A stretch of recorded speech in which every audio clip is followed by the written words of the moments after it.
नमस्कार दोस्तों, आप सभी का बहुत-बहुत स्वागत है आपके अपने चैनल एसएससी 24/7 पाठशाला में। इस पाठशाला में पढ़ रहे हैं बेटा हम अपनी पोस्टमॉर्टम वाली सीरीज़ और इस पोस्टमॉर्टम वाली सीरीज़ में हमने जो लास्ट क्लास करी थी, वो करी थी करंट अफेयर्स एमसीक्यूज़ की, ठीक है? इसमें हमने 100 मोस्ट इम्पोर्टेंट एमसीक्यूज़ को यहाँ पर कंपाइल किया था आपके लिए, जो कि मई से अगस्त तक 2025 के बहुत ही इम्पोर्टेंट एमसीक्यूज़ हैं, ठीक है? जितने भी हमारे टॉपिक्स थे, वो थे national and international affairs, events, reports, ranking index, government schemes और initiative, scientific research, defence and military exercises के बारे में यहाँ पर हमने जितने भी इंपॉर्टेंट क्वेश्चन इन सभी सेक्शन से निकल सकते थे वो हमने यहाँ पर कंपाइल किए हैं, ठीक है? लास्ट क्लास अगर आप लोगों ने नहीं देखी है मेरे प्यारे बच्चों तो आई बटन पे क्लिक करो, वहाँ पर आपको क्लास मिल जाएगी, ठीक है? और शुरू से लेकर एंड तक देखो, क्योंकि अगर आप कोई भी एग्जाम देने जा रहे हो और इन सेक्शन से मई से लेकर अगस्त तक के इन सेक्शन से कोई भी क्वेश्चन आपका एग्जाम में आता है तो वो इस वीडियो से जरूर टकराएगा, ठीक है? तो बहुत ही इंपॉर्टेंट एमसीक्यूज है, बिल्कुल एग्जाम पॉइंट ऑफ व्यू से बनाए गए हैं, ठीक है? तो शुरू से लेकर एंड तक जरूर देखो, ठीक है? तो चलो आज हम क्या करने जा रहे हैं बेटा, जो हमारे बचे हुए क्वेश्चंस थे उन सभी का ऑटोप्सी रिपोर्ट निकालेंगे, सेम उसी तरीके से जैसे हमने कल की क्लास में करा था, ठीक है? क्वेश्चन नंबर 51 देखो बेटा, in which country was the G seven summit 2025 held? G seven summit 2025 किस देश में आयोजित किया गया था? तो ये किया गया था बेटा ऑप्शन सी कनाडा में, ठीक है? ऑप्शन सी कनाडा में। जी7 समिट 2025 का आयोजन कनाडा में किया गया। यह समिट 15 से 17 जून 2025 के बीच कर्नाटक अल्बर्टा कनाडा में आयोजित हुआ था, ठीक है? ये 51st annual G seven summit conference थी बेटा। इससे पहले जी7 समिट 2024 का आयोजन इटली में हुआ था, ठीक है? जी7 है क्या बेटा? ये ग्रुप ऑफ 7 कंट्रीज होता है और ऐसी वैसी कंट्रीज नहीं, इसमें दुनिया की 7 सबसे बड़ी एडवांस्ड इकोनॉमीज कंट्रीज होती हैं, ठीक है? ये देश मिलकर दुनिया के लगभग 40% जीडीपी और करीब 10% पॉपुलेशन का प्रतिनिधित्व करती हैं, ठीक है? जी7 मेंबर कंट्रीज में कौन कौन से 7 देश हैं बेटा? United states, Canada, France, Germany, Italy, Japan और यूनाइटेड किंगडम, ठीक है? जी7 के बारे में बात करें तो इसकी एस्टैब्लिश कब किया गया था? इसको 1975 में। पहली जी7 समिट साल 1975 में रामबुलेट फ्रांस में आयोजित की गई थी, ठीक है? 1998 में रशिया के शामिल होने के बाद ये जी7 से जी8 बन गया था। फिर 2014 में रशिया को बाहर कर दिया गया, ठीक है? इसको बहिष्कार करने के बाद, जिसके बाद ये समूह फिर से क्या बन गया? जी8 से वापस जी7 बन गया, ठीक है? अपना वन लाइनर देखते हैं बेटा। 51st जी7 समिट 2025 का आयोजन 15 से 17 जून को कर्नाटक अल्बर्टा कनाडा में किया गया, जबकि जी7 दुनिया की 7 सबसे बड़ी एडवांस्ड इकोनॉमीज का ग्रुप होता है। क्लियर है? क्वेश्चन नंबर 52 पर आते हैं। On June 6, the Prime Minister of India inaugurated the world's highest railway bridge. On which river is it located? 6 जून को भारत के प्रधानमंत्री ने दुनिया के सबसे ऊंचे रेलवे ब्रिज का उद्घाटन किया है। ये किस नदी पर स्थित है? तो ये स्थित है बेटा हमारा चेनाब नदी पे, ठीक है? ऑप्शन बी हमारा करेक्ट आंसर होगा। इंडिया का सबसे ऊंचा railway bridge Chenab rail bridge Jammu और कश्मीर में स्थित है, ठीक है? 6 जून को नरेंद्र मोदी जी के द्वारा इसका उद्घाटन किया गया था। ये ब्रिज 359 मीटर्स लगभग 1178 फीट की ऊंचाई पर बना है। प्रोजेक्ट के बारे में यहाँ पे बात करते हैं तो ये bridge Udhampur Srinagar Baramulla rail link यानी कि यूएसबीआरएल का पार्ट है, ठीक है? यूएसबीआरएल प्रोजेक्ट लेंथ कितनी है बेटा? 272 किलोमीटर। इसमें कुल निवेश किया गया है 42,000 करोड़ रुपए से भी अधिक, ठीक है? इसमें जो इंफ्रास्ट्रक्चर इंक्लूड है बेटा वो है 943 ब्रिजेस और कम से कम 36 मेजर टनल्स यहाँ पर बनाई गई हैं, ठीक है? यहाँ पर और भी इनोग्रेशंस हुई हैं, उनके बारे में बात करते हैं। चेनाब रेल ब्रिज के साथ ही कटरा श्रीनगर वंदे भारत एक्सप्रेस का भी उद्घाटन किया गया, ठीक है? जिससे कश्मीर वैली की रेल कनेक्टिविटी और ज़्यादा मजबूत हुई है। यहाँ पर अपना वन लाइनर देखते हैं बेटा। चेनाब रेल ब्रिज जो इंडिया का सबसे ऊंचा रेलवे ब्रिज है, ठीक है, जिसकी ऊंचाई 359 मीटर्स है। ये एक यूएसबीआरएल प्रोजेक्ट का पार्ट है, ठीक है? और 6 जून को प्रधानमंत्री नरेंद्र मोदी द्वारा इसका इनॉग्रेशन किया गया था। क्लियर है? क्वेश्चन नंबर 53 पर आते हैं बेटा। What is the name of the new blood group recognized by the International Society of Blood Transfusion? International society of blood transfusion द्वारा मान्यता प्राप्त एक नए ब्लड ग्रुप का नाम क्या है? तो इसका जो नाम है बेटा ईएमएम नेगेटिव, ठीक है? ईएमएम नेगेटिव यानी कि option C. International society of blood transfusion यानी कि आईएसबीटी। ये ISBT inter state bus terminal वाला नहीं है बेटा, यह है international society of blood transfusion, ठीक है? इसने एक नया ब्लड ग्रुप की खोज की है। इस नए ब्लड ग्रुप का नाम ईएमएम नेगेटिव रखा गया है, जिसे ग्वाडा नेगेटिव भी कहा जाता है। इसे ग्वाडा नेगेटिव इसलिए कहा गया है क्योंकि जिस पहली महिला में यह पाया गया है वह ग्वाडेलूप आइलैंड की रहने वाली थी, ठीक है? ग्वाडेलूप आइलैंड कैरेबियन सी में स्थित है और ये फ्रांस का ओवरसीज टेरिटरी है। क्लियर है? इसकी खोज कैसे की गई बेटा? देखो, साल 2011 में एक महिला के ब्लड सैंपल की पेरिस में जांच की गई थी। ठीक है। इस जांच के दौरान वैज्ञानिकों को एक ऐसा एंटीबॉडी मिला जो पहले कभी किसी ब्लड ग्रुप में नहीं देखा गया था।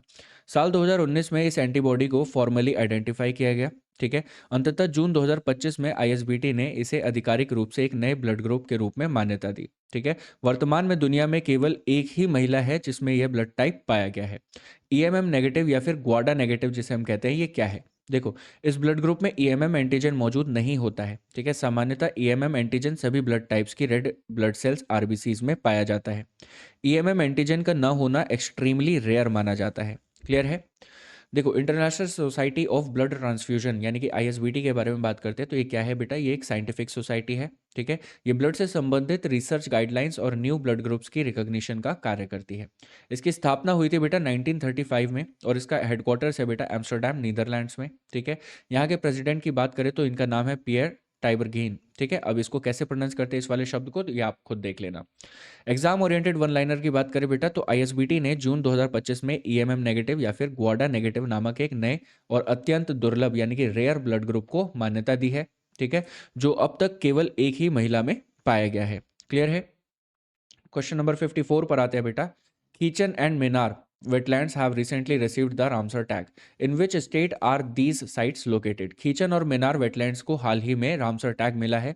ये साइट्स किस राज्य में स्थित है? तो ये स्थित है बेटा हमारे राजस्थान में। ठीक है। राजस्थान में जून 2025 में राजस्थान की दो वेटलैंड्स खीचन जो कि फलौदी में है और मिनार उदयपुर में, ठीक है, इनको रामसर साइट घोषित किया गया है। इसके साथ ही भारत में रामसर साइट्स की कुल संख्या बढ़कर कितनी हो गई है? 91। ठीक है। इससे पहले फरवरी 2025 में भी 4 वेटलैंड्स को इंटरनेशनल लेवल पर रामसर स्टेटस प्रदान किया गया था। फरवरी 2025 में किसको रामसर साइट बोला गया था? तो ये है बेटा हमारा सक्करकोटाई बर्ड सैंक्चुरी जो कि स्थित है तमिलनाडु में। ठीक है। फिर दूसरा है तीर्थांगल बर्ड सैंक्चुरी जो कि है तमिलनाडु में। फिर है खेचियोपलरी वेटलैंड जो कि है सिक्किम में और उधवा लेक झारखंड में। क्लियर है? रामसर कन्वेंशन क्या होता है बेटा? ये वेटलैंड्स के कंजर्वेशन और सस्टेनेबल यूज को बढ़ावा देने के लिए एक इंटरनेशनल ट्रीटी है। ठीक है। इसे 1971 में रामसर ईरान शहर में अपनाया गया था। वर्तमान में 172 कंट्रीज जिनमें इंडिया भी शामिल है इस कन्वेंशन को स्वीकार कर चुके हैं। क्लियर है? अपना वन लाइनर पे आते हैं बेटा। जून 2025 में राजस्थान की खीचन जो कि फलौदी में है और मिनार जो कि उदयपुर में। ठीक है। इन वेटलैंड्स को रामसर साइट घोषित किया गया है। ठीक है। जिससे इंडिया में रामसर साइट्स की कुल संख्या कितनी बढ़ चुकी है? 91। क्वेश्चन नंबर 55 पर आते हैं बेटा। Where was the first international conference on glaciers preservation 2025 held? पहला international conference on glaciers preservation 2025 कहाँ आयोजित किया गया है? तो ये आयोजित हुआ था बेटा, ये ऑर्गेनाइज हुआ था दुशान्बे तजिकिस्तान में, यानी कि ऑप्शन ए। क्लियर है? First international conference on glaciers preservation 2025 का आयोजन कहाँ पर हुआ था बेटा? दुशान्बे तजिकिस्तान में। ठीक है। कॉन्फ्रेंस का उद्देश्य क्या था बेटा? दुनिया भर में ग्लेशियर्स के पिघलने, मेल्टिंग ऑफ ग्लेशियर्स से जुड़ी समस्याओं पर चर्चा करना, क्लाइमेट चेंज के प्रभाव से ग्लेशियर्स को बचाने के उपायों पर विचार करना। ठीक है। ग्लोबल कोऑपरेशन के माध्यम से ग्लेशियर संरक्षण को बढ़ावा देना। यूनाइटेड नेशंस से जुड़ी एक महत्वपूर्ण जानकारी है, वो भी देख लेते हैं। यूनाइटेड नेशंस ने साल 2025 को international year of glaciers preservation घोषित किया है। वर्ल्ड डे फॉर ग्लेशियर्स कब मनाया जाता है बेटा? हर साल 21 मार्च को मनाया जाता है।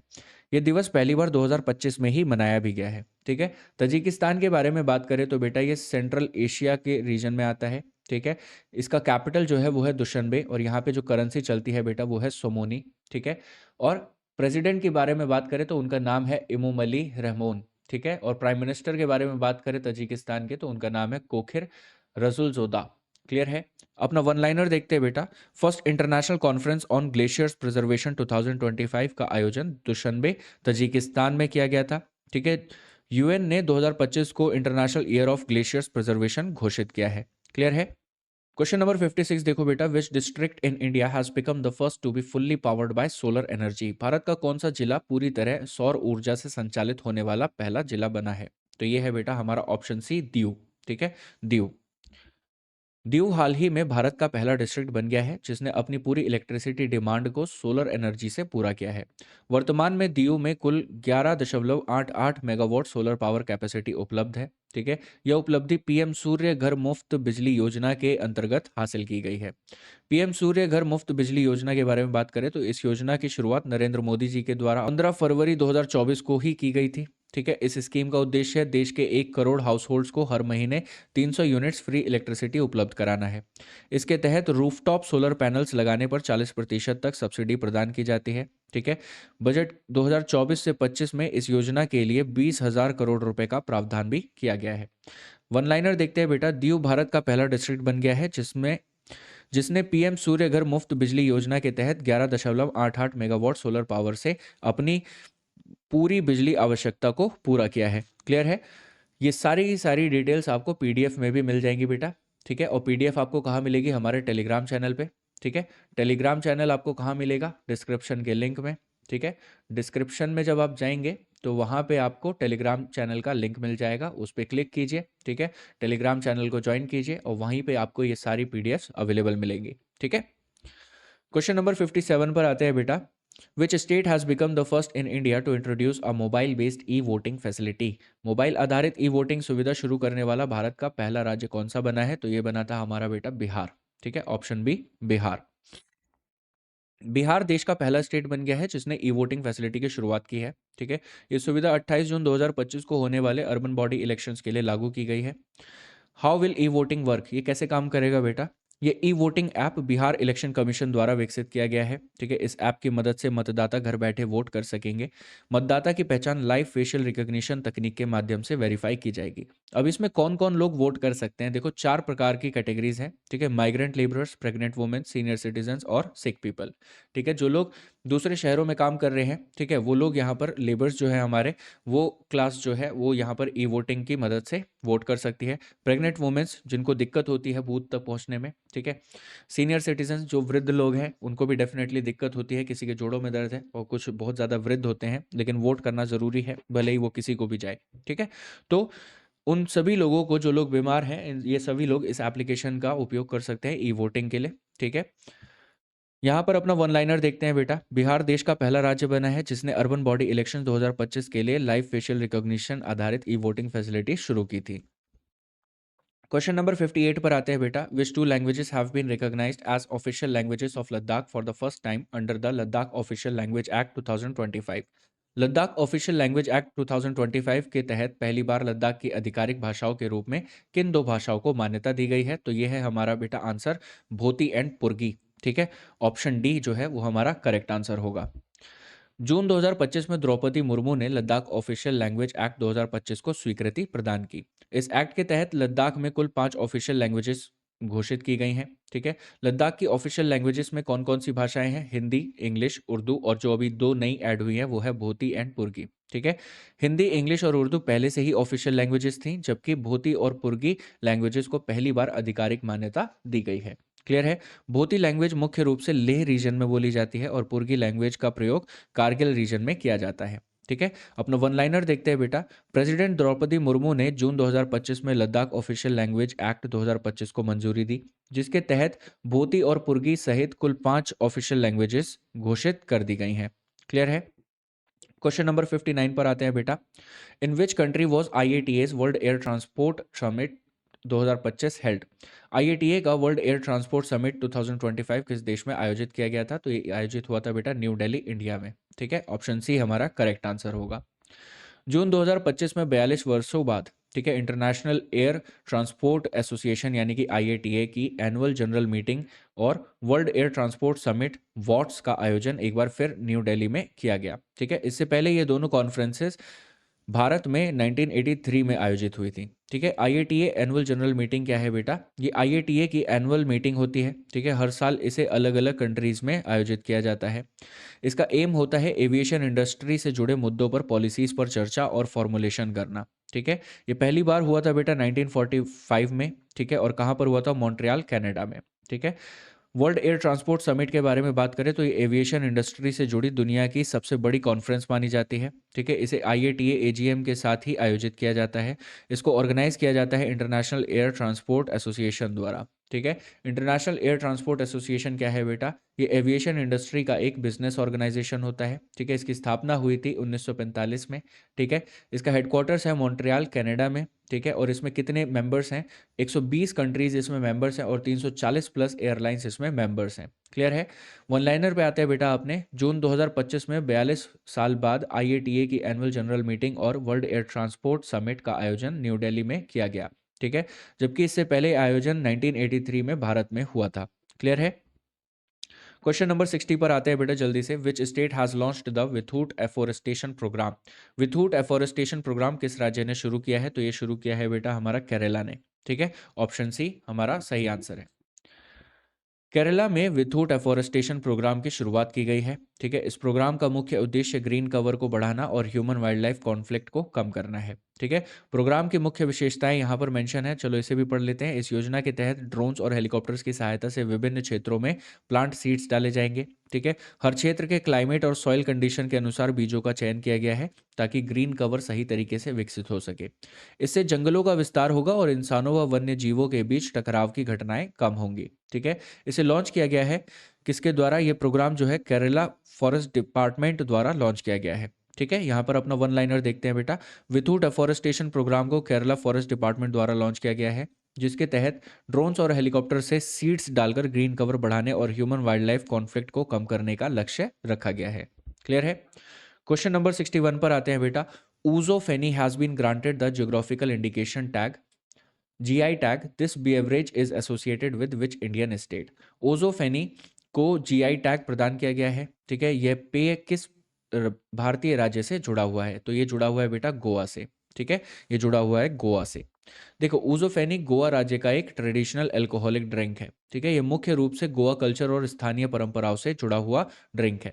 ठीक है, कितने प्रकार की फेनी होती है यहाँ पे? तो दो प्रकार की होती है, एक होता है कैश्यू फेनी और दूसरा कोकोनट फेनी। ठीक है, इसे कैश्यू एप्पल से तैयार किया जाता है कैश्यू फेनी को, और कोकोनट फेनी को इसे कोकोनट सैप से बनाया जाता है। ठीक है, GI टैग क्या है बेटा? GI tag geographical indication tag है, जो कि भारत सरकार द्वारा geographical indications of goods registration and protection act 1999 के अंतर्गत प्रदान किया जाता है। क्लियर है?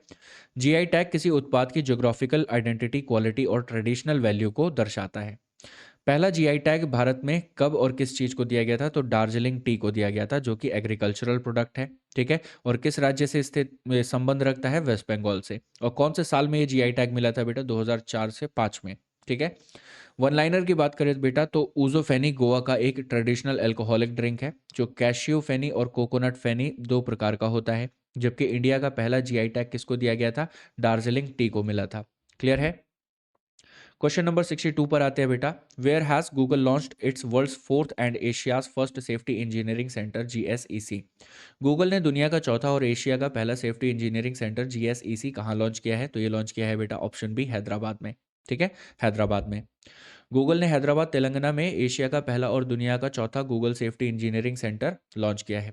इसके उद्घाटन कार्यक्रम में रेवंत रेड्डी भी शामिल हुए थे। ठीक है, GSEC क्या है बेटा? GSEC यानी कि गूगल सेफ्टी इंजीनियरिंग सेंटर। ठीक है, गूगल का एक इंटरनेशनल साइबर सिक्योरिटी सेंटर है। इसका उद्देश्य इंटरनेट पर होने वाले साइबर अटैक से सुरक्षा प्रदान करना है, विशेष रूप से गूगल यूजर्स के लिए। यहाँ रिसर्च एंड डेवलपमेंट R&D के माध्यम से नए सिक्योरिटी टूल्स और प्रोडक्ट्स भी विकसित किए जाते हैं। क्लियर है? दुनिया भर में और कहाँ कहाँ पर ये GSEC है? देखो, म्यूनिक जर्मनी में, डब्लिन आयरलैंड में, ठीक है, मलाग स्पेन में, हैदराबाद तेलंगाना में भी अब इसका उद्घाटन हो चुका है। एग्जाम ओरिएंटेड वन लाइनर पढ़ते हैं बेटा अपना। गूगल ने हैदराबाद में एशिया का पहला और दुनिया का चौथा Google safety engineering centre GSEC शुरू किया है, जो साइबर सिक्योरिटी और R&D पर केंद्रित है। क्वेश्चन नंबर 63 देखते हैं बेटा। विच state has launched India's first yoga policy? Bharat की पहली योग नीति किस राज्य ने शुरू की है? तो ये शुरू की है बेटा ऑप्शन सी उत्तराखंड में। ठीक है, उत्तराखंड। 21 जून को इंटरनेशनल योगा डे मनाया गया। ठीक है, इसी दिन उत्तराखंड के चीफ मिनिस्टर पुष्कर सिंह धामी ने योगा पॉलिसी की घोषणा की थी। इसके साथ ही उत्तराखंड भारत का पहला राज्य बन गया जिसने अपनी अलग योगा पॉलिसी शुरू की। ठीक है, उत्तराखंड योगा पॉलिसी के की फैक्ट्स के बारे में बात करते हैं। तो ग्लोबल वेलनेस विजन, ठीक है, उत्तराखंड को ग्लोबल वेलनेस सेंटर के रूप में विकसित किया जाएगा। फाइनेंशियल सपोर्ट, यहाँ पर योगा सेंटर्स खोलने के लिए 20 लाख रुपए तक की सब्सिडी प्रदान की जाएगी। योगा और मेडिटेशन रिसर्च के लिए 10 लाख रुपए तक का अनुदान मिलेगा। ठीक है। इंफ्रास्ट्रक्चर डेवलपमेंट की बात करें तो 2030 तक 5 नए योगा हब्स स्थापित किए जाएंगे। 2026 तक सभी आयुष वेलनेस सेंटर्स में योगा सर्विसेज शुरू की जाएगी। ठीक है। स्पिरिचुअल सिटीज़ की बात करें तो कुमाऊं और गढ़वाल क्षेत्रों में 2 स्पिरिचुअल सिटीज़ बनाई जाएंगी। ये शहर योगा, आयुर्वेद और स्पिरिचुअलिटी के प्रमुख केंद्र होंगे। ठीक है। अपने वन लाइनर पे आते हैं। उत्तराखंड ने इंटरनेशनल योगा डे 2025 पर अपनी योगा पॉलिसी लॉन्च कर भारत का पहला राज्य बनने का गौरव प्राप्त किया है। क्लियर है। क्वेश्चन नंबर 64 पर आते हैं बेटा। Which site in India was added to the UNESCO world heritage list in July 2025? जुलाई 2025 में भारत का कौन सा स्थल यूनेस्को विश्व धरोहर सूची में जोड़ा गया है? तो ये जोड़ा गया है बेटा फोर्ट्स ऑफ मराठास, यानी कि ऑप्शन डी। क्लियर है। ऑप्शन डी हमारा करेक्ट आंसर होगा। 11 जुलाई 2025 को यूनेस्को ने 12 मराठा फोर्ट्स को यूनेस्को वर्ल्ड हेरिटेज लिस्ट में शामिल किया। इसके साथ ही भारत की कुल यूनेस्को वर्ल्ड हेरिटेज साइट्स की संख्या कितनी हो गई है? 44। इन किलों को कल्चरल कैटेगरी में शामिल किया गया है। ये किले महाराष्ट्र और तमिलनाडु राज्यों में स्थित हैं। ठीक है। यूनेस्को में शामिल 12 मराठा फोर्ट कौन कौन से हैं? देखो, महाराष्ट्र में 11 फोर्ट्स और तमिलनाडु का एक फोर्ट। ठीक है। सलहेर फोर्ट जो कि महाराष्ट्र में है। ठीक है। Shivneri fort, Lohagad fort, Khanderi fort, Raigad fort, Rajgad fort और प्रतापगढ़ फोर्ट। ठीक है। इसी के साथ सुवर्णदुर्ग फोर्ट, पनहाला फोर्ट और विजयदुर्ग फोर्ट और सिंधुदुर्ग फोर्ट। ठीक है। ये 11 फोर्ट्स हैं जो कि महाराष्ट्र में स्थित है, और एक फोर्ट गिंगी फोर्ट जो कि है तमिलनाडु में। क्लियर है। क्वेश्चन नंबर 65 पर आते हैं बेटा। Where was the 17th BRICS summit held? 17वां ब्रिक्स समिट कहाँ आयोजित किया गया था? तो ये आयोजित हुआ था बेटा रियो डी जेनेरियो, ब्राजील में। क्लियर है। 17वां ब्रिक्स समिट का आयोजन 6 से 7 जुलाई के बीच रियो डी जेनेरियो, ब्राजील में किया गया। ठीक है। इस समिट के दौरान ब्रिक्स कंट्रीज ने पहलगाम टेरर अटैक की कड़ी निंदा की है। ठीक है। ब्रिक्स के बारे में बात करें तो ये 11 देशों का एक इंटरनेशनल ग्रुप है। इस ग्रुप का गठन ट्रेड, इकोनॉमी और ग्लोबल चेन से जुड़े मुद्दों पर आपसी डायलॉग और कोऑपरेशन को बढ़ावा देने के उद्देश्य से किया गया था।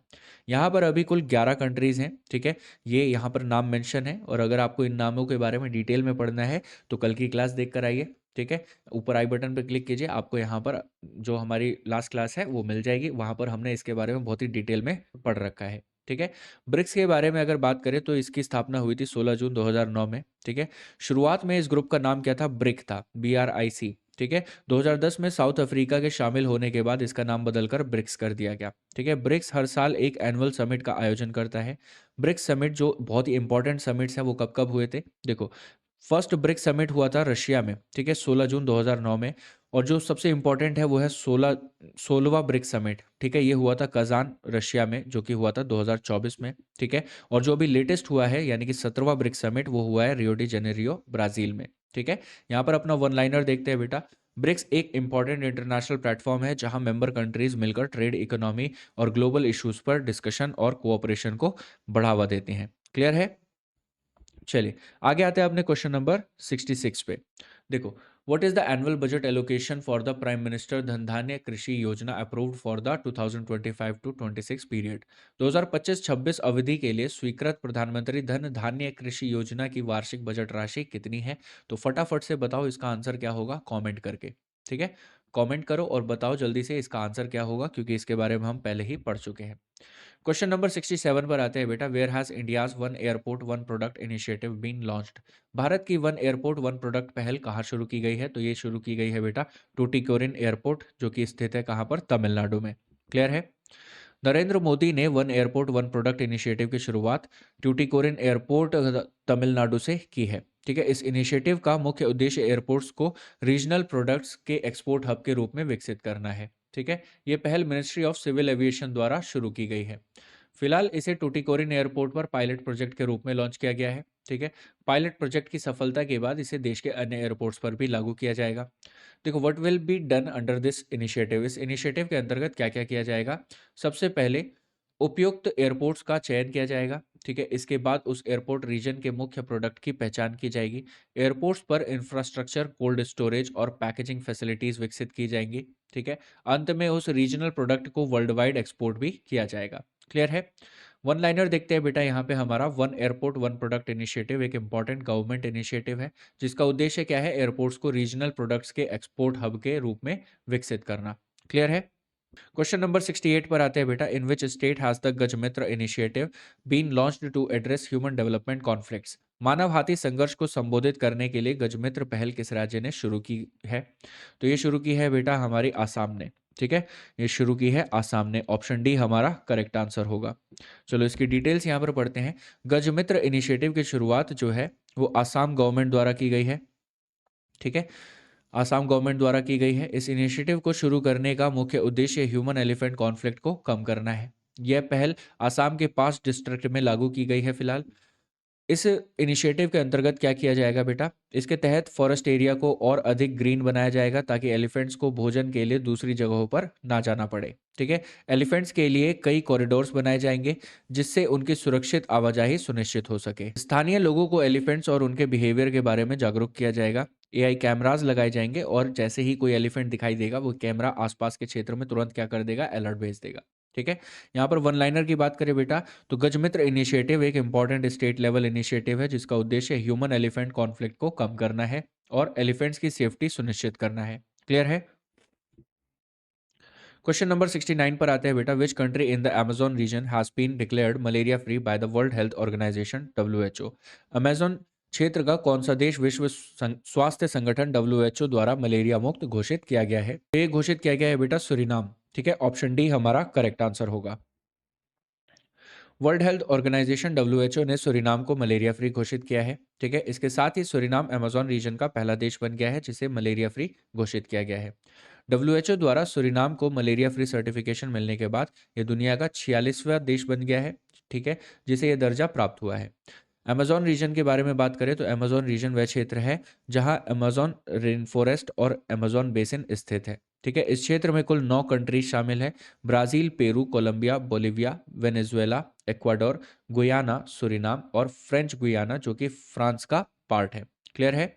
यहाँ पे वन लाइनर देखते हैं बेटा हमारा। सूरीनाम को WHO द्वारा मलेरिया फ्री घोषित किया जाना अमेजोन रीजन और ग्लोबल पब्लिक हेल्थ के लिए एक इंपॉर्टेंट अचीवमेंट है। क्लियर है? क्वेश्चन नंबर 70 पर आते हैं बेटा। क्वेश्चन नंबर 70 है हमारा। Which countries have recently become members of the new development bank? ठीक है, हाल ही में न्यू डेवलपमेंट बैंक NDB के सदस्य देश कौन बने हैं? तो यहाँ पर इसका आंसर भी आप लोगों को क्या करना है बच्चों? कमेंट करना है। ठीक है, कमेंट करो फटाफट से इसका आंसर क्या होगा। ठीक है, क्योंकि ये वाला क्वेश्चन भी हम पढ़ चुके हैं। क्वेश्चन नंबर 71 देखो। Where was India's first national biobank inaugurated by doctor Jitendra Singh? भारत का पहला national biobank doctor Jitendra Singh द्वारा कहाँ उद्घाटित किया गया है? तो ये उद्घाटित किया गया है बेटा हमारा न्यू दिल्ली में। ठीक है, ऑप्शन डी जो है वो हमारा करेक्ट आंसर होगा। 6 जुलाई को Jitendra Singh minister of science and technology ने भारत के पहले नेशनल बायोबैंक का उद्घाटन किया है। ठीक है, ये नेशनल बायोबैंक CSIR IGIB यानी कि institute of genomics and integrative biology में स्थापित किया गया है। ठीक है, ये संस्थान दिल्ली में स्थित है। इस बायोबैंक की स्थापना फिनोम इंडिया इनिशिएटिव के अंतर्गत की गई है। ठीक है, वर्तमान में इसमें 10,000 से अधिक लोगों का जेनेटिक और हेल्थ डेटा सुरक्षित किया गया है। ठीक है, नेशनल बायोबैंक क्या होता है बेटा? नेशनल बायोबैंक एक प्रकार का डेटा सेंटर होता है। इसमें भारतीय नागरिकों का जेनेटिक डाटा और हेल्थ डाटा संग्रहित किया जाता है। क्लियर है? What will be the benefit of this data? देखो इस डाटा का क्या बेनिफिट होगा। इस डाटा के उपयोग से लोगों को उनकी ज़रूरत के अनुसार पर्सनलाइज्ड ट्रीटमेंट दिया जा सकेगा। ये data rare disease, cancer, diabetes और हार्ट डिसीजेज पर रिसर्च के लिए भी उपयोग किया जाएगा। ठीक है, यहाँ पर हमारा इंपॉर्टेंट वन लाइनर देखते हैं बेटा। नेशनल बायोबैंक एक इंपॉर्टेंट साइंटिफिक इनिशिएटिव है जो कि जेनेटिक और हेल्थ डेटा के माध्यम से पर्सनलाइज्ड ट्रीटमेंट और मेडिकल रिसर्च को बढ़ावा देगा। क्लियर है? क्वेश्चन नंबर 72 पर आते हैं बेटा। In which state has the Pandit Deendayal गरीबी मुक्त गांव योजना बीन लॉन्च्ड? पंडित दीनदयाल गरीबी मुक्त गांव योजना किस राज्य में शुरू की गई है? तो ये शुरू की गई है बेटा राजस्थान में, यानी कि ऑप्शन डी हमारा करेक्ट आंसर होगा। पंडित दीनदयाल गरीबी मुक्त गांव योजना की शुरुआत राजस्थान गवर्नमेंट द्वारा की गई है। ठीक है, इस स्कीम का मुख्य उद्देश्य राज्य के गांवों को पॉवर्टी फ्री बनाना है। इस स्कीम के अंतर्गत क्या किया जाएगा बेटा? इस योजना के अंतर्गत BPL फैमिलीज को 1 लाख रुपए तक की फिनेंशियल हेल्प दी जाएगी। ठीक है, सेल्फ हेल्प ग्रुप्स जैसे कि SHG से जुड़ी महिलाओं को प्रति परिवार 15,000 रुपए की सहायता प्रदान की जाएगी। ठीक है, जो परिवार अपनी मेहनत से पॉवर्टी लाइन से ऊपर आए हैं उन्हें सम्मान स्वरूप 21,000 रुपए की राशि इनाम में दी जाएगी। ठीक है, यहाँ पे वन लाइनर की बात करें बेटा तो पंडित दीनदयाल गरीबी मुक्त गांव योजना एक इंपॉर्टेंट स्टेट गवर्नमेंट स्कीम है जिसका उद्देश्य गांवों को पॉवर्टी फ्री बनाना है और BPL फैमिलीज को फिनेंशियल सपोर्ट देना है। क्लियर है? क्वेश्चन नंबर 73 पर आते हैं बेटा। क्वेश्चन नंबर 73 क्या कह रहा है, देखो, which country has approved Coartem Baby the first malaria treatment specifically for newborns. नवजात शिशुओं के लिए पहला मलेरिया उपचार कोएटम बेबी किस देश ने मंजूरी दी है? तो ये दी है बेटा हमारा स्विट्जरलैंड ने। ठीक है, ऑप्शन डी हमारा करेक्ट आंसर होगा। 8 जुलाई को स्विट्जरलैंड में कोएटम बेबी नाम की एक नई मेडिसिन को अप्रूव किया गया है। ठीक है, ये मेडिसिन दुनिया की पहली मलेरिया मेडिसिन है जो खासतौर पर न्यूबॉर्न्स और इन्फेंट्स के लिए बनाई गई है। यह दवा जो है उन बच्चों के लिए विकसित की गई है जिनका वजन 4.5 किलो से कम है। ठीक है, why was this medicine needed? इस मेडिसिन की ज़रूरत क्या है बेटा? देखो, अब तक 4.5 किलो से कम वजन वाले बच्चों के लिए मलेरिया की कोई भी अप्रूव्ड मेडिसिन उपलब्ध नहीं थी। ठीक है, इसी कमी को दूर करने के लिए कोएटम बेबी को डेवलप किया गया है ताकि छोटे बच्चों को सुरक्षित और प्रभावी ट्रीटमेंट मिल सके। ठीक है, अपना वन लाइनर देखते हैं बेटा। कोएटम बेबी एक इंपॉर्टेंट मेडिकल ब्रेक थ्रू है जो न्यूबॉर्न्स और इन्फेंट्स के लिए दुनिया की पहली अप्रूव्ड मलेरिया मेडिसिन बनी है। क्लियर है? क्वेश्चन नंबर 74 पर आते हैं बेटा। The endangered plant conservation programme has been launched in which state? लुप्त प्राय पौधा संरक्षण कार्यक्रम किस राज्य में शुरू किया गया है? तो ये शुरू किया गया है बेटा हमारा ऑप्शन ए में, यानी कि उत्तराखंड में। क्लियर है? उत्तराखंड में एंडेंजर्ड प्लांट कंजर्वेशन प्रोग्राम की शुरुआत की गई है। इस प्रोग्राम के तहत हिमालयन रीजन से 14 क्रिटिकली एंडेंजर्ड प्लांट स्पीशीज को लाया जाएगा। इन पौधों को 4 साल तक साइंटिफिक लैब्स में उगाया जाएगा और उनकी विशेष देखभाल भी की जाएगी। पौधों के पूरी तरह विकसित हो जाने के बाद उन्हें दोबारा हिमालयन रीजन में रिप्लांट किया जाएगा। ठीक है, इस प्रोग्राम का ऑब्जेक्टिव क्या है बेटा? इस प्रोग्राम का मुख्य उद्देश्य उत्तराखंड में एंडेंजर्ड प्लांट स्पीशीज का कंजर्वेशन और रिवाइवल करना है। ठीक है, इसके अंतर्गत कुल 14 प्लांट स्पीशीज को पुनर्जीवित किया जाएगा। IUCN status of these plants, देखो, ये इन 14 प्लांट्स स्पीशीज को आईयूसीएन द्वारा क्रिटिकली एंडेंजर्ड या फिर वल्नरेबल की कैटेगरी में भी रखा गया है। क्लियर है? अपना वन लाइनर देखते हैं बेटा। एंडेंजर्ड प्लांट कंजर्वेशन प्रोग्राम एक इंपॉर्टेंट स्टेट लेवल प्रोग्राम है जिसका उद्देश्य हिमालयन रीजन में क्रिटिकली एंडेंजर्ड प्लांट स्पीशीज को कंजर्वेशन और रिवाइवल करना है। क्लियर है? क्वेश्चन नंबर 75 पर आते हैं बेटा। The 130th constitution amendment bill 2025 seeks to amend which articles of the Indian constitution? 130वां संविधान संशोधन बिल 2025 किस अनुच्छेद में संशोधन करने का प्रस्ताव करता है? तो ये होगा बेटा हमारा इसका सही आंसर आर्टिकल 75। ठीक है, आर्टिकल 75। ठीक है, 130वें कॉन्स्टिट्यूशन अमेंडमेंट बिल 2025 को लोकसभा में पेश किया गया है। ठीक है, यह कॉन्स्टिट्यूशन अमेंडमेंट बिल आर्टिकल 75 में संशोधन से संबंधित है। आर्टिकल 75 में प्राइम मिनिस्टर और काउंसिल ऑफ मिनिस्टर्स से जुड़े प्रावधान दिए गए हैं। ठीक है, what is the new constitutional amendment? ठीक है, नए बिल के अनुसार यदि प्राइम मिनिस्टर, चीफ मिनिस्टर या फिर यूनियन स्टेट मिनिस्टर को 5 साल या उससे अधिक सजा वाले अपराध में 30 दिन तक अरेस्ट या डिटेंशन में रखा जाता है तो 31वें दिन उन्हें उनके पद से हटा दिया जाएगा। ठीक है, अब ये कैसे हटाया जाएगा? देखो, प्राइम मिनिस्टर के बारे में बात करें, अगर पीएम 30 डेज तक जेल में रहते हैं तो उन्हें 31वें दिन इस्तीफा देना होगा। अगर वे इस्तीफा नहीं देते तो इसे ऑटोमेटिक रेजिग्नेशन माना जाएगा। ठीक है, हालांकि दुनिया की ऐसी कोई ताकत नहीं बची है जो अब प्राइम मिनिस्टर को या किसी भी पावर, जो हमारी अभी पावर में है, ठीक है, गवर्नमेंट, उनको जेल भेज सके। ठीक है, बल्कि जेल जाएंगे तो बेल पे भी रिहा हो जाएंगे। चीफ मिनिस्टर के बारे में अगर बात करें तो अगर सीएम भी सेम यही सिनेरियो है। अगर सीएम 30 दिन तक जेल में रहते हैं तो 31वें दिन इस्तीफा देना होगा। यदि वे ऐसा नहीं करते तो गवर्नर उन्हें पद से हटाएंगे। अगर गवर्नर ऐसा नहीं करते तो यह ऑटोमेटिक रेजिग्नेशन माना जाएगा। यूनियन मिनिस्टर के बारे में बात करें तो प्रेसिडेंट उन्हें प्राइम मिनिस्टर की सलाह पर हटाएंगे। ठीक है, यदि पीएम सलाह नहीं देते तो यह ऑटोमेटिक रेजिग्नेशन माना जाएगा। स्टेट मिनिस्टर की बात करें तो गवर्नर उन्हें चीफ मिनिस्टर की सलाह पर हटाएंगे। यदि सीएम सलाह नहीं देते तो यह ऑटोमेटिक रेजिग्नेशन माना जाएगा। क्लियर है? Can they B reinstated after removal? क्या रिमूव करने के बाद उन्हें दोबारा से रीअपॉइंट किया जा सकता है? हाँ, बिल्कुल किया जा सकता है बेटा। यदि किसी व्यक्ति को पद से हटाया गया है तो कस्टडी या अरेस्ट से बाहर आने के बाद उन्हें दोबारा रीअपॉइंट किया जा सकता है। क्लियर है? वन लाइनर देखते हैं यहाँ पे हमारा। 130th कॉन्स्टिट्यूशनल अमेंडमेंट बिल 2025 एक इम्पॉर्टेंट कॉन्स्टिट्यूशनल रिफॉर्म है जो डिटेंशन की स्थिति में प्राइम मिनिस्टर और मिनिस्टर्स की अकाउंटेबिलिटी तय करता है। क्लियर है? क्वेश्चन नंबर 76 पर आते हैं बेटा। Which country has officially joined the international big cat alliance IBCA? ठीक है। International big cat alliance IBCA में आधिकारिक रूप से शामिल होने वाला देश कौन सा है? इसके बारे में भी वैसे हम कई बार बात कर चुके हैं, बट फिर भी चलो इसका आंसर कर लेते हैं। ऑप्शन सी जो है वो हमारा करेक्ट आंसर होगा। क्लियर है? नेपाल आधिकारिक रूप से international big cat alliance IBCA में शामिल हो गया है। ठीक है।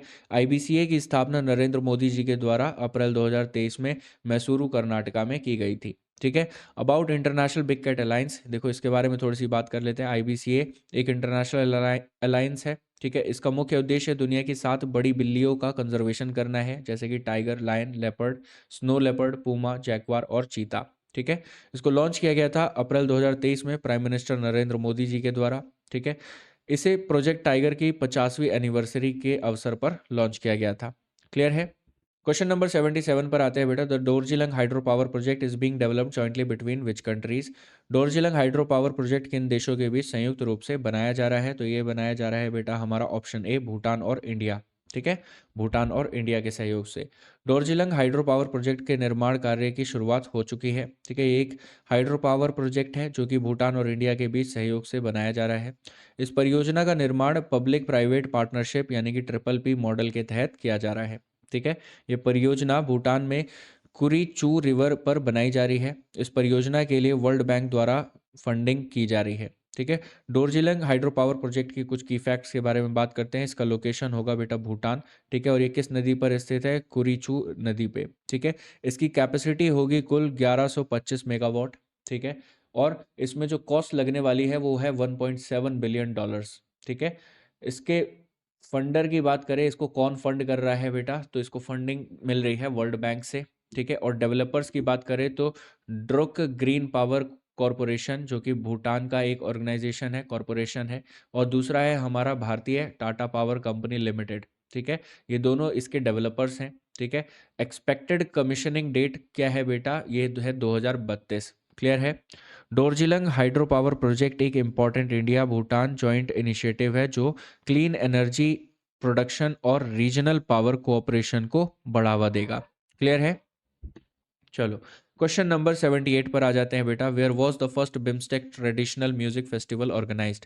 पहला बिम्स्टेक पारंपरिक संगीत महोत्सव कहाँ आयोजित किया गया था? तो ये आयोजित हुआ था बेटा हमारा ऑप्शन सी, न्यू दिल्ली में। ठीक है। ऑप्शन सी, न्यू दिल्ली में। पहला बिम्स्टेक ट्रेडिशनल म्यूजिक फेस्टिवल 4 अगस्त को न्यू दिल्ली में आयोजित किया गया। ठीक है। इस कल्चरल इवेंट का थीम था सप्तसुर, 7 नेशंस 1 मेलोडी। ठीक है। सप्तसुर, 7 नेशंस 1 मेलोडी। ठीक है। यह फेस्टिवल विशेष रूप से बिम्स्टेक कंट्रीज के लिए आयोजित किया गया था। सभी बिम्स्टेक नेशंस के सिंगर्स, आर्टिस्ट ने इसमें भाग लिया। ठीक है। इस कार्यक्रम का मुख्य उद्देश्य म्यूजिक के माध्यम से बिम्स्टेक कंट्रीज के बीच कल्चरल रिलेशंस को मजबूत करना है। पूरे फेस्टिवल का आयोजन Indian council for cultural relations ICCR द्वारा किया गया। क्लियर है? बिम्स्टेक के बारे में बात करें तो बिम्स्टेक देशों के बीच रीजनल कोऑपरेशन को बढ़ावा देने वाला एक ऑर्गेनाइजेशन है जिसमें साउथ एशिया और साउथ ईस्ट एशिया के देश शामिल हैं। यहाँ पर इंपॉर्टेंट नोट पढ़ते हैं बेटा अपना। First BIMSTEC business summit Bharat में 2024 में आयोजित किया गया था। ठीक है। सेकंड बिम्स्टेक पोर्ट्स कॉन्क्लेव 14 से 15 जुलाई को विशाखापट्टनम आंध्र प्रदेश में आयोजित किया गया। ठीक है। यहाँ पर अपना वन लाइनर देखते हैं बेटा। बिम्स्टेक ट्रेडिशनल म्यूजिक फेस्टिवल एक इंपॉर्टेंट कल्चरल इनिशिएटिव है। ठीक है। जिसका उद्देश्य क्या है? म्यूजिक के माध्यम से बिम्स्टेक कंट्रीज के बीच कल्चरल कोऑपरेशन को बढ़ावा देना। क्वेश्चन नंबर 79 पे आते हैं बेटा। How many Nilgiri Tahir were recorded in the joint census conducted by Kerala and Tamil Nadu? Kerala और तमिलनाडु द्वारा संयुक्त रूप से किए गए जनगणना में कितने नीलगिरी तहर दर्ज किए गए हैं? तो ये दर्ज किए गए हैं बेटा ऑप्शन ए, 2668। केरला और तमिलनाडु द्वारा किए गए जॉइंट सेंसस में कुल 2668 नीलगिरी तहर दर्ज किए गए। इनमें से 1365 नीलगिरी तहर केरला में और 1303 नीलगिरी तहर तमिलनाडु में पाए गए हैं। ठीक है। ये नीलगिरी तहर क्या है बेटा? नीलगिरी तहर को वरायुदु या नीलगिरी आइबेक्स के नाम से भी जाना जाता है। यह एक गोट लाइक अनग्युलेट है जो वेस्टर्न घाट्स में पाया जाता है। ठीक है। इसकी सबसे अधिक संख्या इराविकुलम नेशनल पार्क ईएनपी में पाई जाती है। ये 1200 से 2600 मीटर्स की ऊंचाई पर स्थित माउंटेन ग्रासलैंड्स में निवास करता है। ठीक है। नीलगिरी ताहिर तमिलनाडु का स्टेट एनिमल भी है। ठीक है। कंजर्वेशन स्टेटस की बात करें तो आईयूसीएन रेड लिस्ट में एंडेंजर्ड आईयूसीएन के अनुसार, ठीक है, ये एंडेंजर्ड स्पीशीज है। वाइल्ड लाइफ प्रोटेक्शन एक्ट 1972 के अकॉर्डिंग ये शेड्यूल 1 में सूचीबद्ध है। क्लियर है। नीलगिरी ताहिर डे कब मनाया जाता है बेटा? नीलगिरी ताहिर डे हर साल 7 अक्टूबर को मनाया जाता है। ठीक है, अपना वन लाइनर देखते हैं बेटा। नीलगिरी ताहिर वेस्टर्न घाट्स की एक इंपॉर्टेंट एंडेंजर्ड स्पीशीज है जिसके कंजर्वेशन के लिए केरला और तमिलनाडु द्वारा जॉइंट एफर्ट्स किए जा रहे हैं। क्वेश्चन नंबर 80 देखते हैं बेटा। The income tax bill 2025 passed by parliament will replace which existing act. संसद द्वारा पारित इनकम टैक्स बिल 2025 किस मौजूदा एक्ट की जगह लेगा? तो ये जगह लेगा बेटा हमारे ऑप्शन बी की। ठीक है, ऑप्शन बी की, इनकम टैक्स एक्ट 1961। और इसके बारे में भी हम काफ़ी सारी डिटेल कल की क्लास में डिस्कस कर चुके हैं। तो ठीक है, तो अपने अगले क्वेश्चन पर आते हैं। Question number 81, India's first drone based artificial rain experiment was conducted in which state. Bharat का पहला ड्रोन आधारित कृत्रिम बारिश प्रयोग किस राज्य में किया गया? तो ये किया गया है बेटा हमारा ऑप्शन ए में, यानी कि राजस्थान में। क्लियर है। भारत में पहली बार drone based artificial rain experiment Rajasthan में किया गया। यह प्रयोग रामगढ़ डैम में जयपुर शहर के पास आयोजित किया गया था। इस एक्सपेरिमेंट में एयरक्राफ्ट की जगह ड्रोन्स का उपयोग क्लाउड सीडिंग के लिए किया गया। क्लाउड सीडिंग क्या है बेटा? क्लाउड सीडिंग एक ऐसी प्रक्रिया है जिसका उपयोग आर्टिफिशियल रेन लाने और रेनफॉल को बढ़ाने के लिए किया जाता है। इस प्रक्रिया में सिल्वर आयोडाइड और सोडियम क्लोराइड जैसे केमिकल्स को उन क्लाउड्स में डाला जाता है जिनमें बारिश होने की संभावना अधिक होती है। इस प्रक्रिया के लिए यह जरूरी है कि क्लाउड्स में पहले से पर्याप्त मॉइस्चर मौजूद हो। ठीक है, यदि मॉइस्चर पर्याप्त नहीं है तो केमिकल्स डालने के बाद भी बारिश नहीं होती। क्लियर है।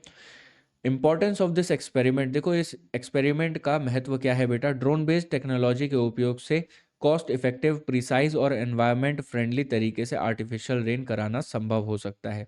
ठीक है, वन लाइनर के बारे में बात करें तो राजस्थान में किया गया drone based artificial rain experiment एक इंपॉर्टेंट साइंटिफिक इनिशिएटिव है जो क्लाउड सीडिंग के लिए मॉडर्न टेक्नोलॉजी के उपयोग को दर्शाता है। क्लियर है। क्वेश्चन नंबर 82 पर आते हैं बेटा। The Indian ports bill 2025 passed in parliament has replaced which older act. संसद में पारित इंडियन पोर्ट्स बिल 2025 ने किस पुराने एक्ट की जगह ली है? तो ये जगह ली है बेटा इन्होंने इंडियन पोर्ट्स एक्ट 1908। ठीक है, ऑप्शन ए हमारा करेक्ट आंसर होगा। चलो इसके बारे में भी डिटेल्स डिस्कस करते हैं। इंडियन पोर्ट्स बिल 2025 12 अगस्त को पार्लियामेंट ऑफ इंडिया द्वारा पास किया गया। यह नया बिल इंडियन पोर्ट्स एक्ट 1908 की जगह लेगा जो लगभग 116 साल पुराना कानून था। ठीक है, इस बिल को लाने का मुख्य उद्देश्य भारतीय पोर्ट्स के मैनेजमेंट को बेहतर बनाना और उन्हें इंटरनेशनल स्टैंडर्ड्स के अनुरूप विकसित करना है। क्लियर है। Why was this bill needed? इस बिल की ज़रूरत क्या थी बेटा? इसकी आवश्यकता थी। पुराने कानून में आधुनिक पोर्ट मैनेजमेंट टेक्नोलॉजी और ग्लोबल ट्रेड रिक्वायरमेंट्स से जुड़े कई प्रावधान नहीं थे। ठीक है, इंडियन पोर्ट्स बिल 2025 इन कमियों को दूर करने के लिए लाया गया है ताकि भारतीय बंदरगाह अधिक एफिशिएंट और कॉम्पिटिटिव बन सके। क्लियर है। वन लाइनर के बारे में बात करें तो इंडियन पोर्ट्स बिल 2025 एक इम्पॉर्टेंट मैरीटाइम रिफॉर्म है जिसका उद्देश्य क्या है? पोर्ट्स मैनेजमेंट को मॉडर्न बनाना। ठीक है, और इंडियन पोर्ट्स को इंटरनेशनल स्टैंडर्ड्स तक पहुंचाना है। क्लियर है। क्वेश्चन नंबर 83 पर आते हैं बेटा फटाफट। According to SIPRI's report trends in world military expenditure 2024, what is India's rank in global military spending? SIPRI की report trends in world military expenditure 2024 के अनुसार ग्लोबल मिलिट्री स्पेंडिंग में भारत की क्या रैंक है? तो फटाफट से इसका भी आंसर आप लोगों को क्या करना है बच्चों? कॉमेंट करना है। ठीक है, इसका भी आंसर आपको कमेंट करना है कि इसका सही आंसर क्या होगा। ठीक है, और इसके बारे में अगर डिटेल्स पढ़नी है तो लास्ट क्लास पे जाइए। लास्ट क्लास में हमने इसके बारे में बहुत ही अच्छे से डिटेल में एनालिस किया था। क्लियर है। क्वेश्चन नंबर 84 पर आते हैं बेटा। Which of the following air defence systems has recently been called Sudarshan Chakra? निम्नलिखित में से किस एयर डिफेंस सिस्टम का हाल ही में सुदर्शन चक्र नाम रखा गया है? तो ये है बेटा हमारा S-400, यानी कि ऑप्शन सी। ठीक है, S-400।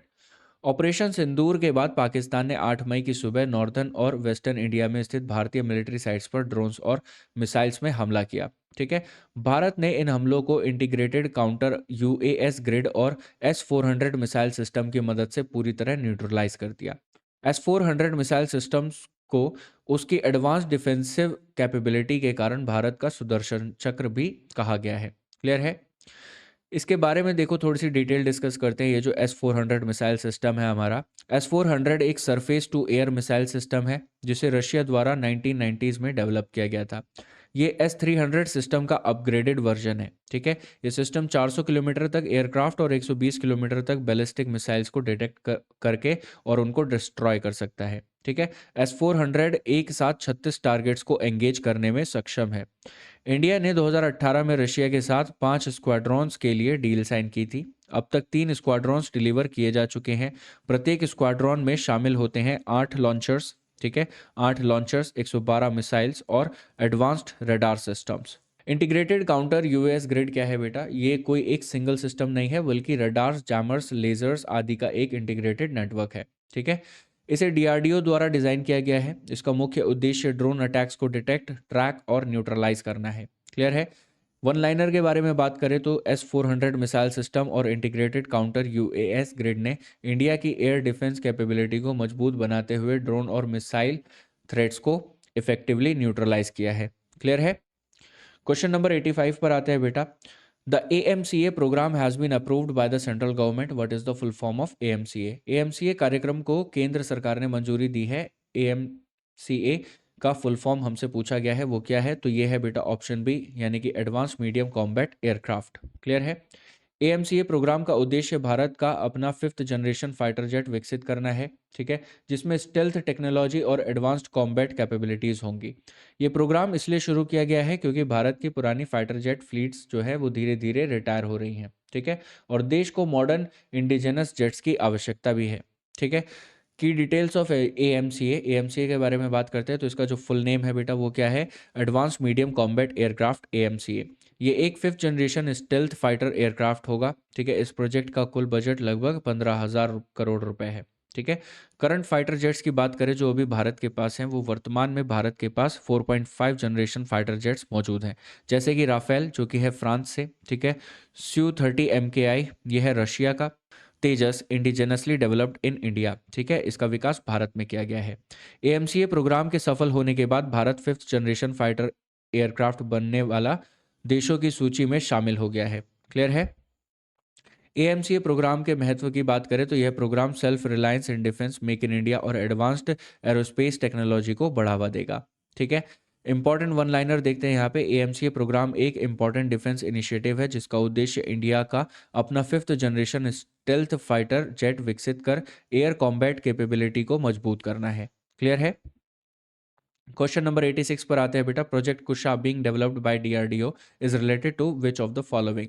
DRDO द्वारा विकसित प्रोजेक्ट कुशा किससे संबंधित है, ठीक है। तो इसका जो सही आंसर होगा बेटा वो होगा हमारा S-400 एयर डिफेंस सिस्टम, ठीक है। S-400 air defence system.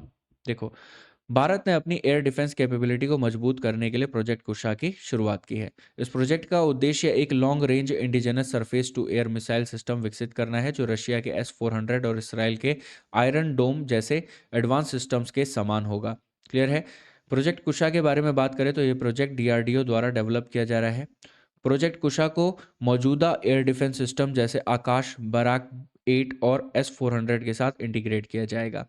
Importance of project कुशा, देखो इसका महत्व क्या है। ये project indigenous defence technology, self reliance और लॉन्ग रेंज एयर डिफेंस को बढ़ावा देगा, ठीक है। इसके माध्यम से भारत विदेशी सिस्टम्स पर निर्भरता कम कर सकेगा, ठीक है। और यहीं पर देखें तो इसे ERADS यानी कि extended range air defence system या XRSAM के नाम से भी जाना जाता है। इस प्रोजेक्ट को कैबिनेट कमेटी ऑन सिक्योरिटी यानी कि CCS द्वारा मई 2022 में अप्रूवल मिला था, ठीक है। सितंबर 2023 में मिनिस्ट्री ऑफ डिफेंस ने इंडियन एयरफोर्स के लिए 5 स्क्वाड्रॉन्स हेतु 21,700 करोड़ रुपए को मंजूरी दी है, ठीक है। यहाँ पर अपना वन लाइनर देखते हैं बेटा। प्रोजेक्ट कुशा एक important indigenous air defence initiative है जिसका उद्देश्य long range surface to air missile system विकसित कर इंडिया की एयर सिक्योरिटी को मजबूत करना है। क्लियर है? क्वेश्चन नंबर 87 पर आते हैं बेटा। Which officer has recently received a 1 year extension as the director of the intelligence bureau IB? हाल ही में इंटेलिजेंस ब्यूरो IB के निदेशक के रूप में 1 वर्ष का एक्सटेंशन किस अधिकारी को मिला है? तो इनका नाम है बेटा तपन कुमार डेका, यानी कि ऑप्शन सी हमारा करेक्ट आंसर होगा। क्लियर है? तपन कुमार डेका जो वर्तमान में इंटेलिजेंस ब्यूरो IB के डायरेक्टर हैं, उन्हें 1 ईयर एक्सटेंशन प्रदान की गई है। उन्हें पहली बार 2022 में IB डायरेक्टर के पद पर नियुक्त किया गया था, ठीक है। इससे पहले उनका कार्यकाल जून 2024 में भी एक्सटेंड किया गया था। अब ये एक्सटेंशन मिलने के बाद जून 2026 तक इस पद पर बने रहेंगे। ठीक है, इस एक्सटेंशन का महत्व क्या है बेटा?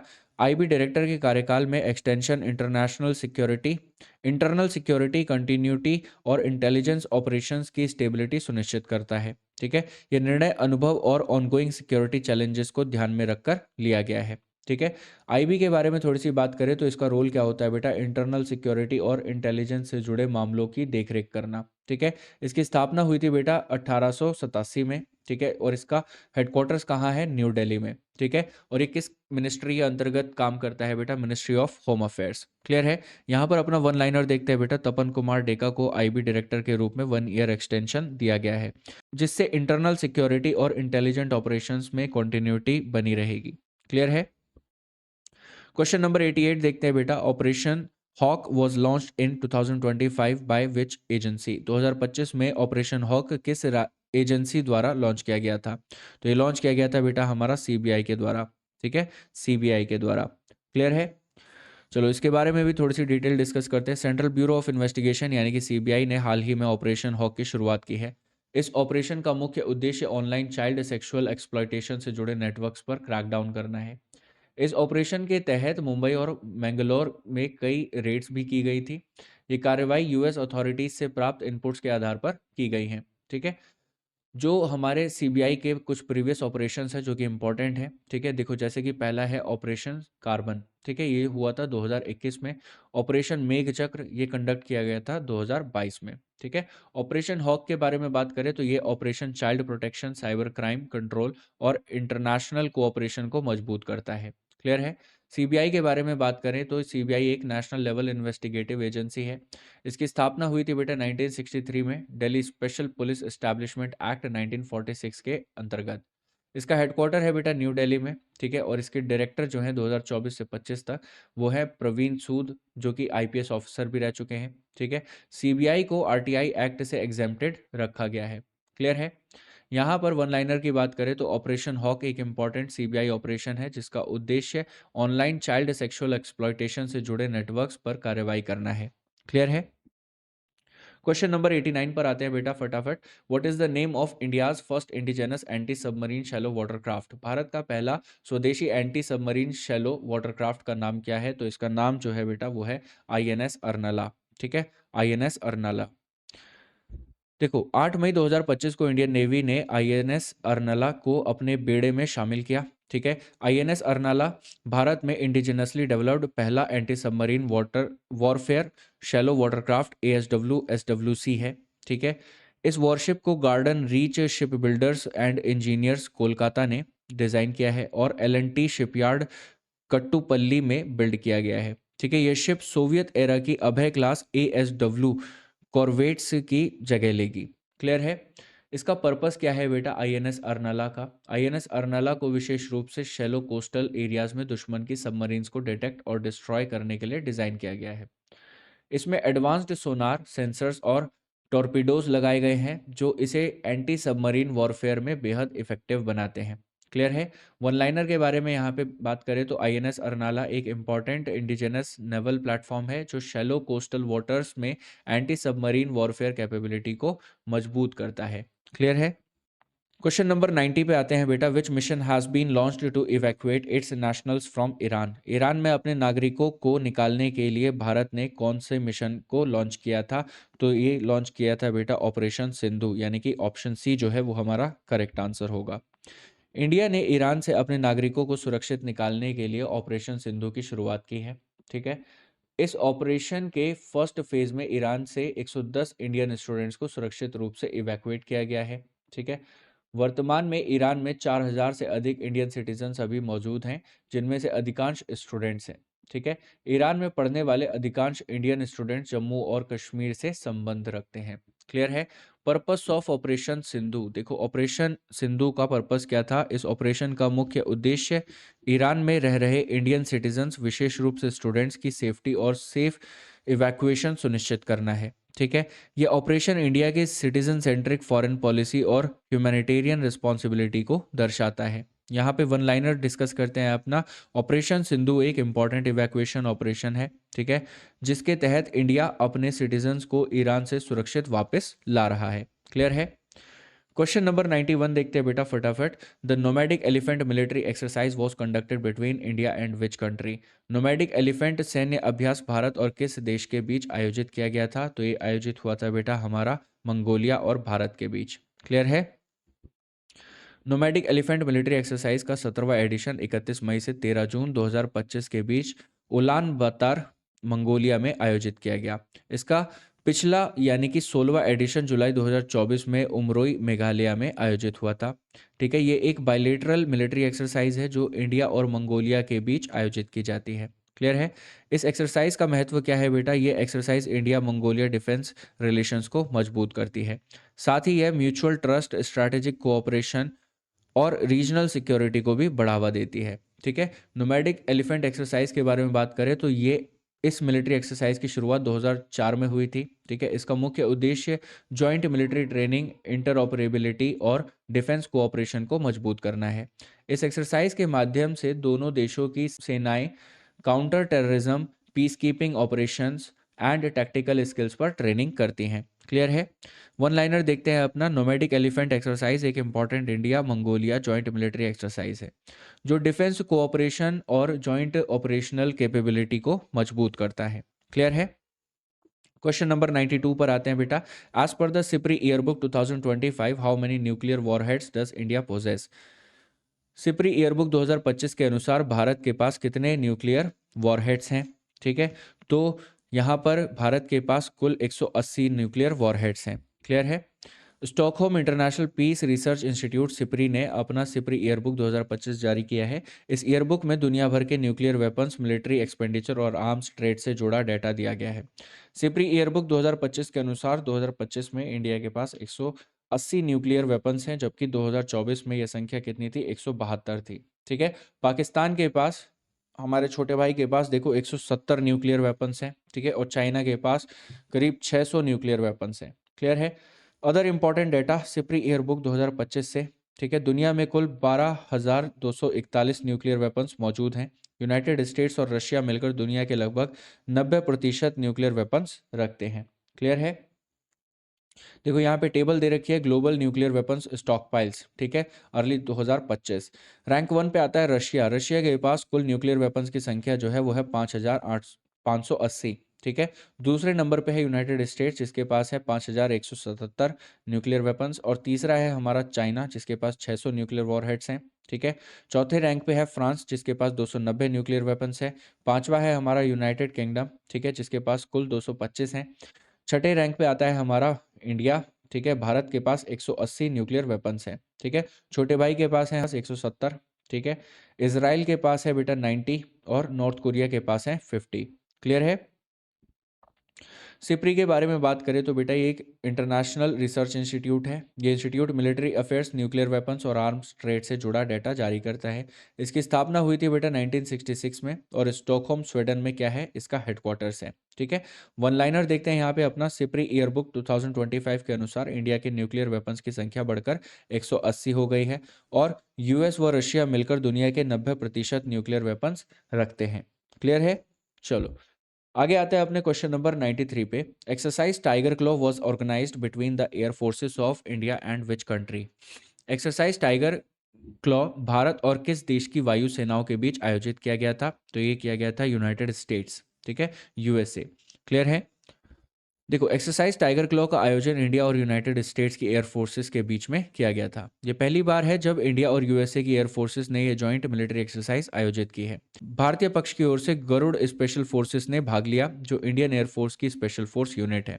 ठीक है, ये exercise Garud regimental training centre में संपन्न हुई। ये ट्रेनिंग सेंटर चंदी नगर, बागपत, उत्तर प्रदेश में स्थित है। ठीक है, इस एक्सरसाइज टाइगर क्लॉ का उद्देश्य क्या है बेटा? इस एक्सरसाइज का उद्देश्य joint special operations, tactical coordination और इंटरऑपरेबिलिटी को बेहतर बनाना है।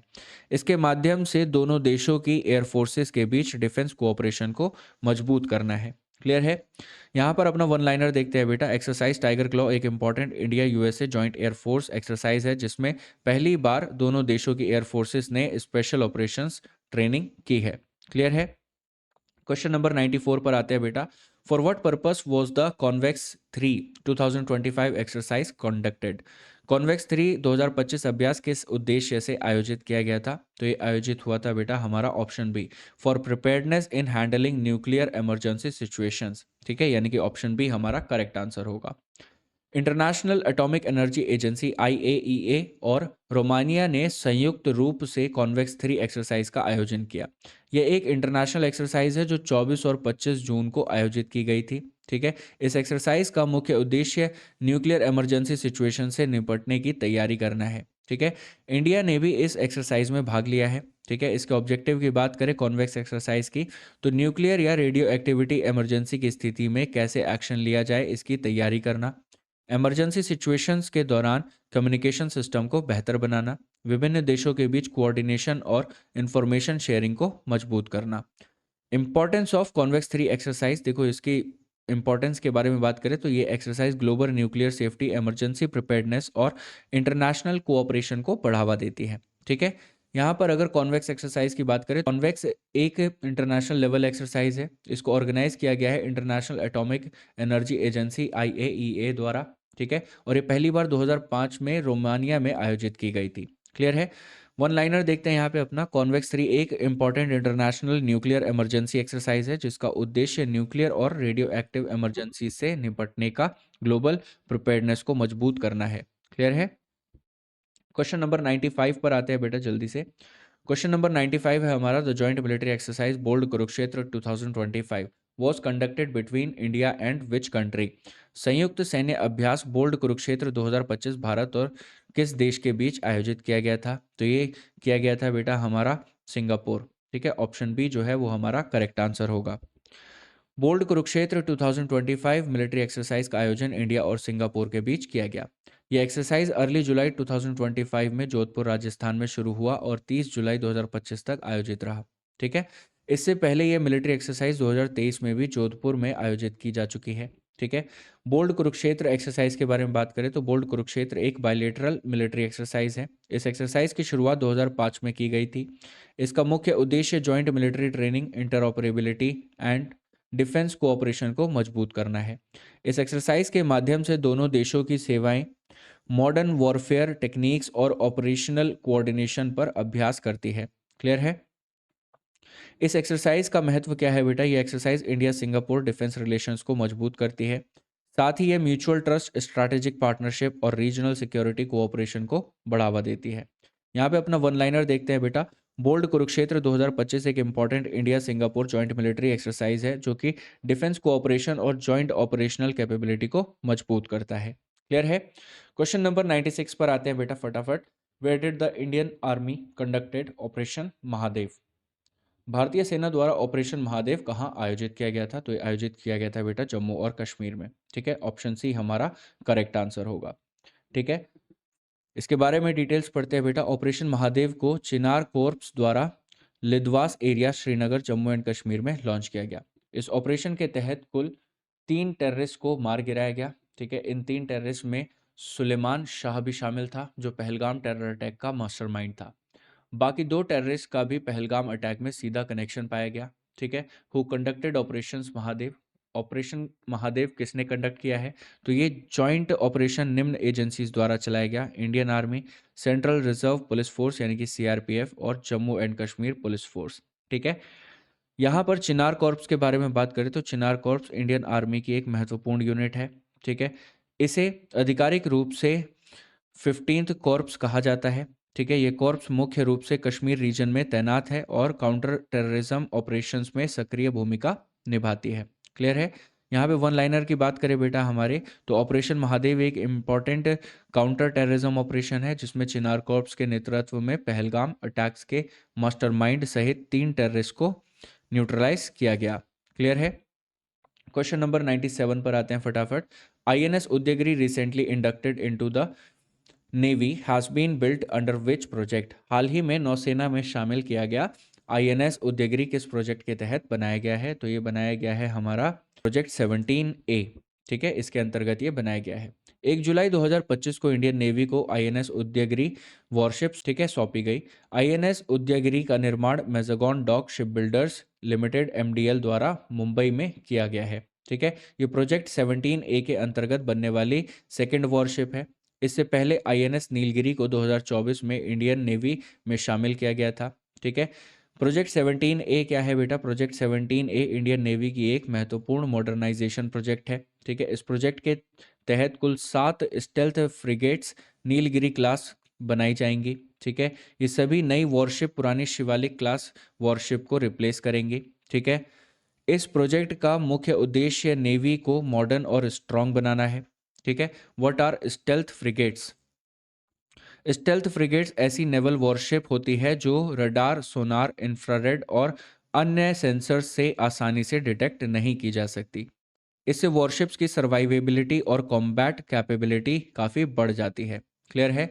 यहाँ पर 7 वॉरशिप्स जो कि अंडर प्रोजेक्ट 17A बनाए जा रहे हैं उनके नाम मेंशन है, जिसमें से है हमारा आईएनएस नीलगिरी, आईएनएस उदयगिरी, ठीक है, INS Taragiri, INS Mahendragiri, INS Himgiri, INS Dunagiri और आईएनएस विद्यागिरी। क्लियर है? क्वेश्चन नंबर 98 पर आते हैं बेटा। Operation deep manifest was launched by which agency? Operation deep manifest किस एजेंसी द्वारा लॉन्च किया गया था? तो ये लॉन्च किया गया था बेटा हमारा डायरेक्टरेट ऑफ रेवेन्यू इंटेलिजेंस यानी कि DRI। क्लियर है? DRI के द्वारा। जुलाई 2025 में डायरेक्टरेट ऑफ रेवेन्यू इंटेलिजेंस यानी कि DRI ने ऑपरेशन डीप मैनिफेस्ट लॉन्च किया। इस ऑपरेशन का मुख्य उद्देश्य पाकिस्तान से हो रहे इलीगल इंपोर्ट्स को रोकना था। इस ऑपरेशन के तहत लगभग 9 करोड़ रुपए मूल्य के इलीगल गुड्स जब्त भी किए गए हैं। साथ ही इस ऑपरेशन में कई शेल कंपनीज की पहचान की गई जो इन इलीगल ट्रेड नेटवर्क्स में शामिल थी। ठीक है। यहाँ पर डायरेक्टरेट ऑफ रेवेन्यू इंटेलिजेंस के बारे में बात करें, DRI क्या है? DRI भारत की सबसे प्रमुख एंटी स्मगलिंग इंटेलिजेंस एजेंसी है। ठीक है। ये agency central board of indirect taxes and customs CBIC के अधिकारियों द्वारा संचालित की जाती है। इसकी फॉर्मेशन हुई थी बेटा 1957 में और इसका हेडक्वार्टर्स पड़ता है हमारा न्यू दिल्ली, इंडिया में। ठीक है। ये पूरा माजरा है क्या आखिर? इसके बारे में बात करें तो देखो, पहलगाम अटैक के बाद इंडिया ने पाकिस्तान के साथ ट्रेड बैन लगा दिया था। इसके बावजूद पाकिस्तान अपनी वस्तुओं को यूनाइटेड अरब एमिराट्स UAE का बताकर न्हावा शेवा पोर्ट मुंबई के जरिए इंडिया में इंपोर्ट कर रहा था। इसी इलीगल रूट को रोकने के लिए ऑपरेशन डीप मैनिफेस्ट शुरू किया गया। ठीक है। ऑपरेशन डीप मैनिफेस्ट एक इम्पॉर्टेंट एंटी स्मगलिंग ऑपरेशन है जिसके तहत DRI ने पाकिस्तान से जुड़े इलीगल इंपोर्ट्स और शेल कंपनीज पर कार्रवाई की है। क्लियर है? क्वेश्चन नंबर 99 देखेंगे बेटा। द जा माता exercise was conducted between which two countries? जा माता अभ्यास किन दो देशों के बीच आयोजित किया गया था? तो ये आयोजित हुआ था बेटा हमारा ऑप्शन सी, इंडिया और जापान के बीच। ठीक है। ऑप्शन सी हमारा करेक्ट आंसर होगा। जुलाई 2025 में जामाता एक्सरसाइज का आयोजन इंडिया और जापान के बीच किया गया है। ठीक है। यह एक्सरसाइज इंडियन कोस्ट गार्ड और जापान कोस्ट गार्ड द्वारा संयुक्त रूप से चेन्नई, तमिलनाडु में आयोजित की गई।